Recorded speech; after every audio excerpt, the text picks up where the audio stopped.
हरे कृष्णा। श्रीमद् भागवतम के 8वें स्कंद में गजेंद्र मोक्ष स्तुति का वर्णन आता है और श्रील प्रभुपाद लिखते हैं गजेंद्र वास्तव में अपने पूर्व जन्म में इंद्रद्युम्न महाराज थे, जिन्होंने भक्ति की थी और बल्कि उन्होंने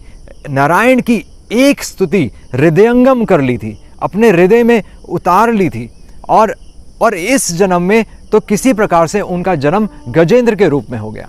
और एक बार जब वह सरोवर में स्नान करने गजेंद्र वह सरोवर में स्नान करने गए तो मगरमच्छ ने उस गजेंद्र का पांव पकड़ लिया और लाख प्रयास करने के बाद भी जब गजेंद्र अपने आप को उस मगरमच्छ के मुंह से छुड़ा नहीं पाए और बल्कि साक्षात मृत्यु ही उनके सामने आकर खड़ी हो गई, तब तो भगवान ने ही ऐसी परिस्थिति पैदा की कि उन्हें अपने पूर्व जन्म में अभ्यास की गई अनुशिक्षितम अभ्यास की गई वो नारायण की स्तुति का स्मरण आया और उन्होंने तब नारायण को पुकारा। श्रील प्रभुपाद लिखते हैं कि उन्होंने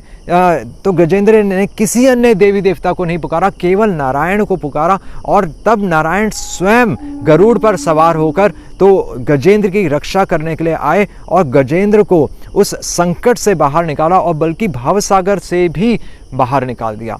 तो श्रील प्रभुपाद यहाँ पर कहते हैं कि भगवद गीता में भगवान आश्वस्त करते हैं कि अगर कोई भक्त इस भक्ति के रास्ते पर चलता भी है और चलते चलते अगर वह पथ भ्रष्ट हो जाता है किसी वजह से, तो उसका पतन नहीं होता, वास्तविक में उसका पतन नहीं होता, क्योंकि भगवान कह रहे हैं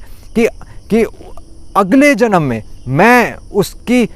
उसकी खुद मदद करूंगा। जिस प्रकार हम गजेंद्र मोक्ष के केस में हमने देखा कि भगवान कह रहे हैं मैं स्वयं अपने भक्त को इस भवसागर से बाहर निकलने का अवसर प्रदान दूंगा और बल्कि मैं उसको वो स्मरण शक्ति दूंगा जिससे वो मेरा स्मरण कर सके और तब मेरे को अवसर मिल जाएगा अपने भक्त की रक्षा करने का।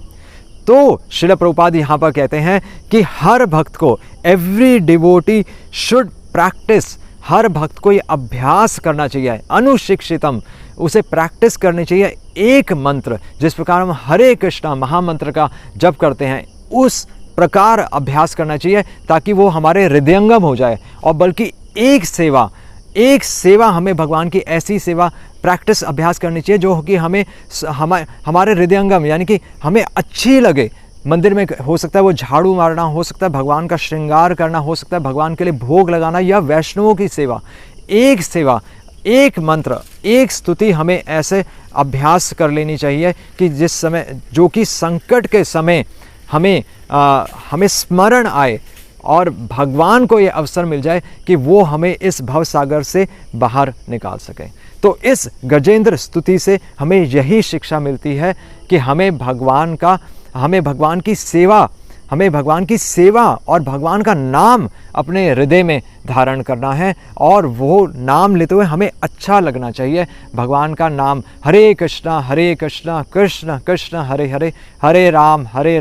राम राम हरे हरे। श्रील प्रभुपाद की जय।